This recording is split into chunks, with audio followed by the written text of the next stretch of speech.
Hey everybody, David Neagle here. Welcome to another episode of the Successful Mind Podcast. Today I've got a very special treat for you. I have Sara and Hisham Khaki. They are previous clients of mine and just rock in the world with the success that they have in their life. And I'm going to ask them to say who they are and a little bit about what they do. So which one of you beautiful people want to go first? Ladies first. I will let my beautiful wife, Sara, go first. Thank you. I'm Sara Khaki. I'm the founding partner of Atlanta Divorce Law Group. And what I'm most proud of is I'm the mother of 3 little children and the wife of Hisham Khaki. And through the divorce firm, I am not only able to find adventures and support the vision of our family, but I'm also able to challenge other family members to do the same for themselves in the community. That's fantastic. Hisham? All right, my name is Hisham Khaki. I am the founder of ShiftSwap. I am the husband of my beautiful wife, Sara, father of 3 beautiful children, and just excited to be part of this podcast just to share how you, David, you and your teachings have really helped us, most importantly, fulfill our desires, which has led us to impact in the lives of many people through our respective businesses. Yeah, well, so it's been an amazing journey. Well, you guys did the work, so that's the main key, right? It's if a person will do the work, they can get there. Why don't you start off by telling us where you were when you met me and what was going on for you that prompted you to even, start to look down this road of having me help you guys out. I was working on my first law firm, the Khaki Law Firm, which was a whole different practice area. And Hisham was in the corporate world, and he was basically, through his single paycheck, not only funding our household, but supporting me keeping this business going. And I was very frustrated, very competitive, but felt every day that I was a loser. And I was competing with everything and anything and not feeling like I was winning at anything. And I was really at my wit's end with not feeling like I was successful, feeling so far behind from where I thought I would be in that point in my professional career. And I was just half, and everything in life. I didn't feel like I was supporting Hisham properly, emotionally, and with his vision for us, because I was too drained. I look at pictures back from before we met you in 2015, because we met you in 2016. And I look at those pictures and I'm like, was with my babies. And I'm like, was I even present? Like Hisham has shown me baby pictures of our kids when they were younger, or 2 younger ones. And he's like, look how cute they are. And I look at it and I'm like, they're so cute, but where was I? Because I don't even see a present woman in there. I was in a great law firm coaching program, How to Manage a Small Law Firm, which the founder of. You coached him, Arjon Robbins, as well. And by all means, I was doing all the things in there and doing them well. And the program was incredible. But the biggest problem was, for me, none of the technical steps, none of the business masterminding was doing anything, because I was so unaware of my own patterns. And I was so unaware of my internal sabotage program, because I think I was just dead set on working hard. That was the only answer I had to anything, is just work harder. Yeah. If Hisham's unhappy, work harder. If something's wrong with the kids, you work harder. If the law firm is not profitable, work harder. And I wouldn't even take a minute to look outside of it. And truth be told, to be very transparent, why did I look you up? Why did I, bring this up to Hisham? Is because people that I was, in my mind, competing with in the law firm space were working with you, and all of a sudden, like in a few months, they're reporting these crazy numbers. So it came from my own pattern, my even dysfunctional pattern of seeking you out. It was from a place of, I gotta win, they're winning, I gotta compete, they're using him, I'm gonna use him. And then that obviously turned out to be a joke on me, but in a great, great way. That's amazing. Out of the competition. That's fantastic. Yes. Hisham, how about you? Oh, so back in 2016, I think the best way I could explain where I was in life was I was a corporate robot. I mean, you remember me, David. I was relatively high up in a company. I was a VP of ops. I was one of the youngest people to be promoted. I had been climbing the corporate ladder year after year, promotion after promotion. Every Monday morning, I'd be at Atlanta airport, flying out, wouldn't come home until Friday evening, completely drained. Uh, and one morning, I woke up and I just kept, I just kept envisioning, uh, when I'm on my deathbed, is this really, am, am I going to be happy with how I spent my life?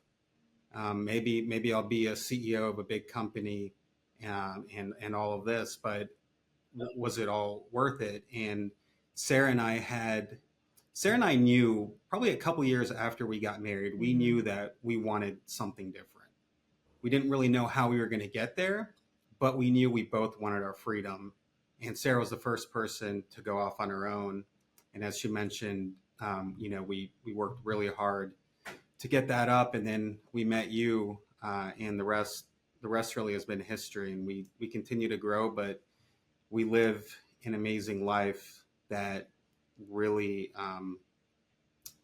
it fulfills our vision and our purposes in life. Now, was your first event with me the Art of Success? No, our first event with you was the universal laws, the 7 or 10 universal laws. And you came to Atlanta, and I have a freaky memory. It was February of 2016, but you had that recorded series of this different area laws, and we started listening to it. Remember?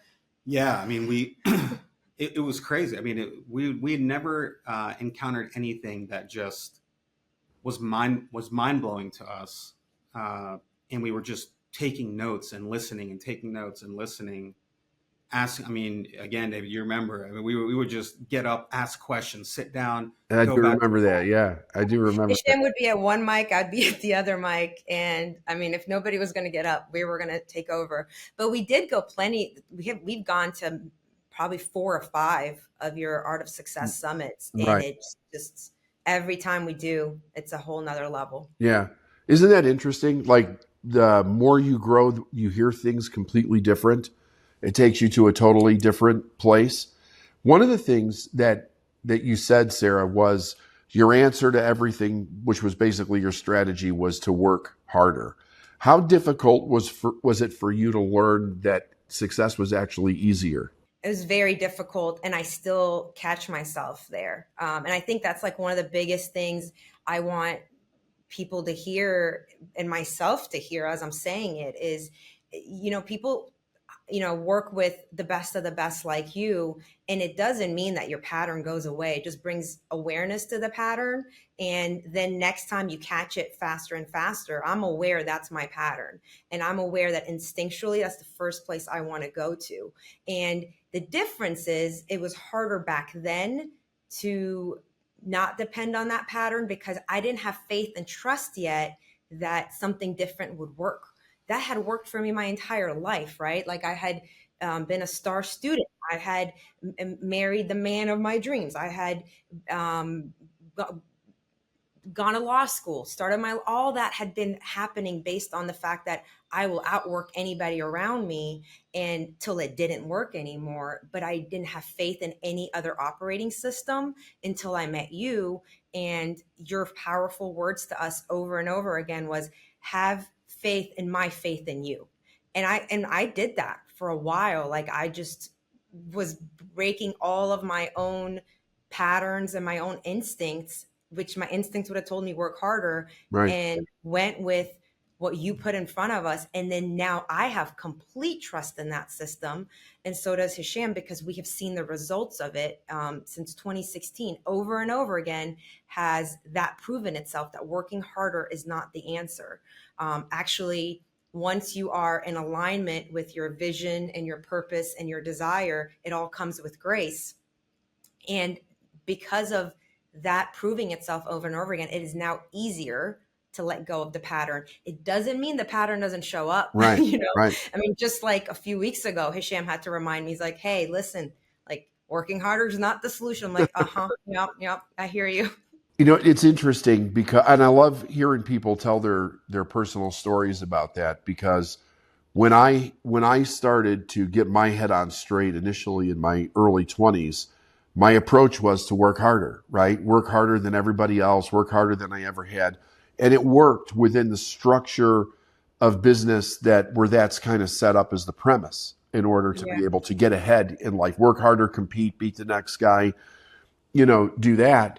And then you hit this wall where it's like diminishing returns. It's not going any further. And you're trying to figure out what the hell's actually happening, not realizing that one shift in the way that you're viewing your world, or you're viewing, the universe, so to speak, will allow you to open a completely different door and like rocket ship up to a totally different level with, like you said, with grace, with ease and grace. Like it's actually not difficult. It wasn't meant for us to be difficult. It was meant for us to be easy.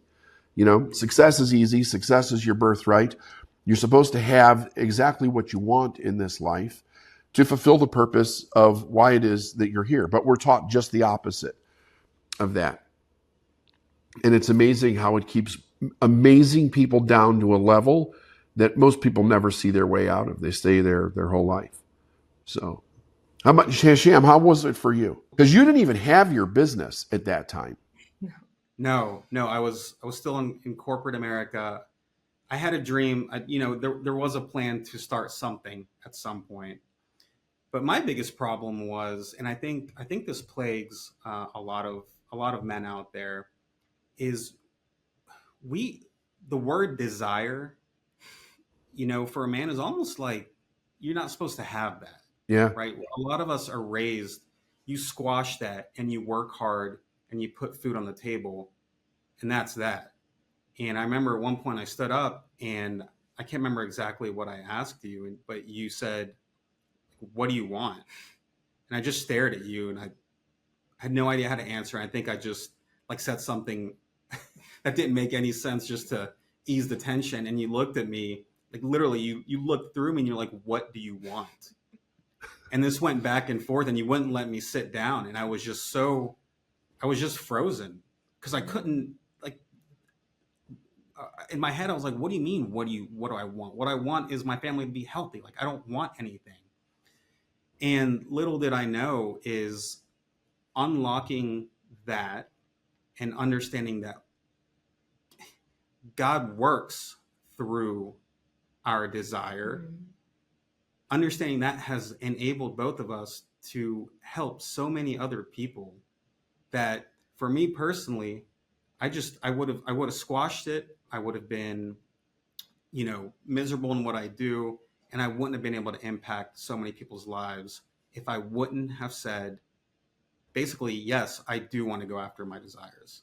So that was really the biggest eye opener when I first started talking to you, David. Hisham, the other day to me, we were reflecting on a lot of things that are just going on in our society and culture. And he was like, a lot of these things are coming from men who have never been asked that. What do you want? Have never had the opportunity to build a vision. And I mean, you said it much more beautifully than I can rephrase it, but like the lack of vision for men is become so harmful to our culture and society. And we would have never realized that if we had not gone through this journey and realized how powerful that was for Hisham, and then him completely understanding that and living by that now every day. It puts our entire family in alignment. It puts me in alignment. It puts our kids in alignment, and it gives me space to be fully the full authentic version of myself. And that's just by following the vision of a man who has fully taken ownership of it and is going for it. And that has created so much space in our family and just given us all so much more room to truly live our purpose. Yeah, we're literally taught the opposite. I mean, Hisham, the way that you just described how I asked you what you wanted and how you reacted to that, that's how everybody I ask that question reacts, because we're taught we can't have what we want. We never consider that for our life.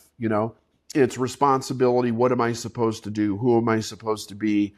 Never reclaiming the authority of our own mind. There are so many other voices of authority that reside in our head from the time we're infants.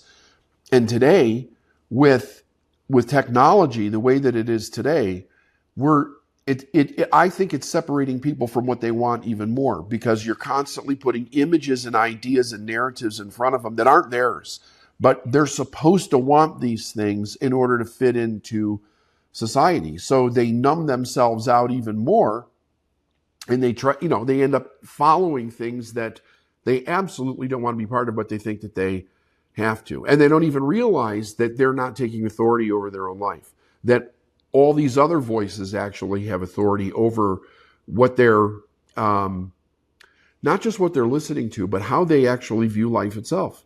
So I agree with, if that's what you said, Hisham, about men, I totally agree with you 100%. They don't know what they want. They weren't raised to know what they want. They were raised to follow what somebody else wants, and they can't lead themselves and they can't lead their own family.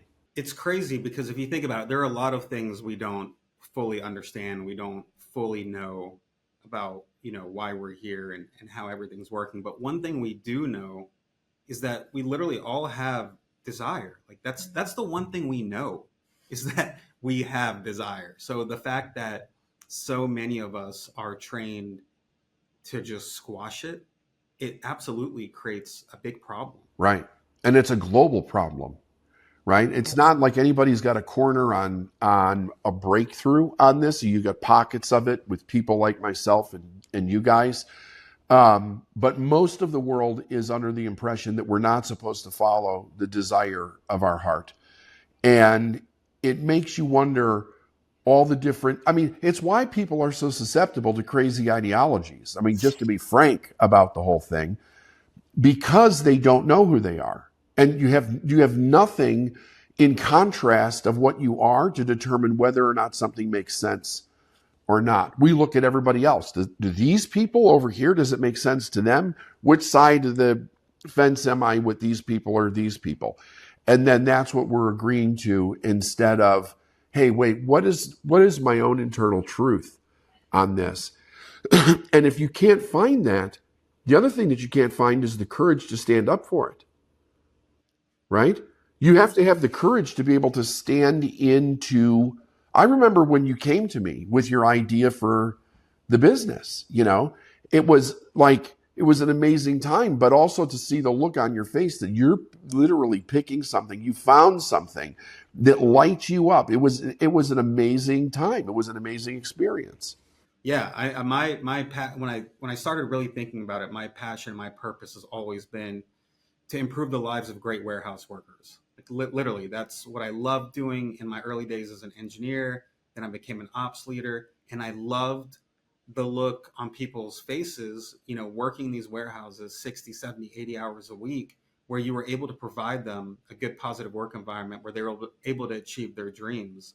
And then breaking through with, your teachings enabled me to start a business to be able to help even more people and continue to help more people. And it makes me so happy. I hear story after story of people, how their lives have improved because of the product my team has developed. And it's, how could life be better than that? Right. I don't know. I'm fulfilling my desires and I'm helping other people fulfill theirs. Yeah. I think most people do not have any idea that their desire is not selfish in the way that they've heard it to be, that when they accept their desire, whatever it is that they really work on bringing to the surface, kind of stepping into the mastery of their desire, does nothing but benefit other people. It's all in benefit of service of other people. The difference is that you like what you're doing. You love it. You love working with those people, right? There's a connection there that the average person just can't explain, because the average person is not doing something that they want. And here's another thing. The idea that when you ask somebody what they want, that they can't tell you because they can't justify it to themselves and they can't justify it to other people, is so crazy, that a person can't sit there and go, I want this because I want it. They've got to figure out some excuse in order to say, this is what I want, because if I don't, I'm a selfish jerk, or I'm not thinking of other people, or, any narrative that somebody else would create about why it's not okay for you to have what you want, when actually it's the answer. It's the key. David, I actually think I've kind of had this epiphany about it lately. I actually think that the narrative is don't follow your desire because that would be the selfish thing to do. But I think the truth is that when you don't follow your desire, you're taking yourself too seriously. Because we put so much emphasis before we claim our desire or take ownership of it, that what if I got it wrong? What if it's the wrong desire? So there's this like putting so much value and emphasis on I have to be right? Instead of just going for it, because most likely whatever's showing up is only going to open up a door for the next thing and the next thing and the next thing. And that's what we both experienced in our journey. Like the initial desire that we claimed in 2016 only led us further and further. And now the vision has only grown bigger and it continues to grow. And we are very clear on the fact that whatever desires we have now are only meant to lead us to the next one. Now, but the other part of it also is, what if the desire you're following that you can't justify to anybody, you just have this desire, it isn't all about you? What if it's meant to be a piece of the larger puzzle of the universe, right? Yeah. Like, I'll give this an example. 2017, at some point you had challenged us to, what is your unified vision? Like we were sitting in front of you in your office in North Carolina. And I think it was like one of your smaller group sessions, and you looked at both of us, and I don't know if you remember this, but he said, do you guys have a unified vision? I think at that point we had like kind of cracked the code with my law firm. Hisham had figured out that he wants to go out on his own, but we were still like very much building mode. And we didn't have an answer for you. So we went out on our own for like a 2-day getaway that Hisham kind of designed for us and surprised me with. And he wouldn't let us leave the room. Now, let me tell you, it wasn't the worst of rooms. It was in the Versace mansion in Miami because he knows my desires. And we were in that room for 2 days straight building a unified vision. And one of the things that showed up for both of us was we want a life of adventure. And what does that mean to us was living abroad for the summers with our kids. We didn't sit and analyze like, why do we have to have this? We just knew that it was like a core value for our marriage to have adventure. So those summers abroad have now been happening for the past 3 or 4 summers. And we invite our family, we invite Hisham's parents, we invite my parents. They come with us. We invite my cousin, we invite his brother. And I actually believe that there may be one of our parents that is having a huge impact on, that we're playing a role in, our desires playing a role in, or maybe his brother, or maybe my cousin, or maybe our children down the line, or maybe one of the locals that we're making friends with. Who knows, right? But we've stopped, I think, taking ourselves so seriously that when a desire shows up, we think it's all about us. We actually now, I think this is like the next level of your teachings that's really coming into effect for us, that we're watching what is the ripple effect of us following our desires, even when we don't have the answer for why right now. And that's okay. Yeah, absolutely. Because it cannot not affect somebody else. Right? You're going to interact with something, you're going to buy something, you're going to give something, you're going to do something, you're going to experience. I mean, adventure is adventure, right? So it's so fantastic that that's awakened you, because so many people have lost the sense of adventure when our life should, be an amazing adventure. I remember Proctor said to me one time, he goes, selfishness is not living the life that you want. It's expecting other people to live the life that you want. And I was like, when he told me that, it was like my heart opened, because I kept hearing all these things about what I couldn't do because of other people, instead of what it was that I really wanted to do and finding a way to do it. Even with, people wake up in their 20s, 30s, 40s, 50s, or even later, and they've got a set of responsibilities in front of them that they've created. how do you get that ship moving in the right, in the right direction? And you cannot, everything that you guys are doing, you cannot help but benefit other people in a positive way on that journey. It's just impossible not to. I remember one of the first formulas you gave us, because I think it was Hisham that went up to the mic and said, how do you know the difference between a want versus a desire? Yeah. And I think he said a desire would only create more life. It would never take life away. And I think that's like such a great litmus test of knowing, wow, like this has such an impact larger than me. Yep. Yep. I agree. That's it. That's exactly what it does. It adds life. It adds life everywhere that you go, right? It's the more life concept. It's the idea of more life that Waddles talked about in The Science of Getting Rich. More life to all, less to none. And really, think about how the world would change if everybody started to grab onto that idea. Like the problems that we fight against would just dissolve. There's not a problem on this planet that we don't have the ability to solve. And when you think about that, that's really true. Just how crazy of an experience are we having? Because people literally don't want to solve those problems. It's not that they can't. There's not a problem that we couldn't solve. But because of the way people think, we don't. And people suffer because of it. So it's an amazing thing. Now, I hear you're writing a book. Yes, the book is complete. It will be coming out next month. It is basically taking your teachings and applying it to a lot of what I see in my clientele, which is divorced people who believe they are in a toxic relationship and want to use the divorce to get out of that toxic relationship. And from everything you've taught us is nobody has a hook on you unless you play a part in that. Nobody is able to be in a toxic relationship with you unless you participate in a toxic relationship with them. And so part of my purpose in the divorce firm, Atlanta Divorce Law Group, is actually to give people a hard stop before they go and quickly, based on momentum, get divorced.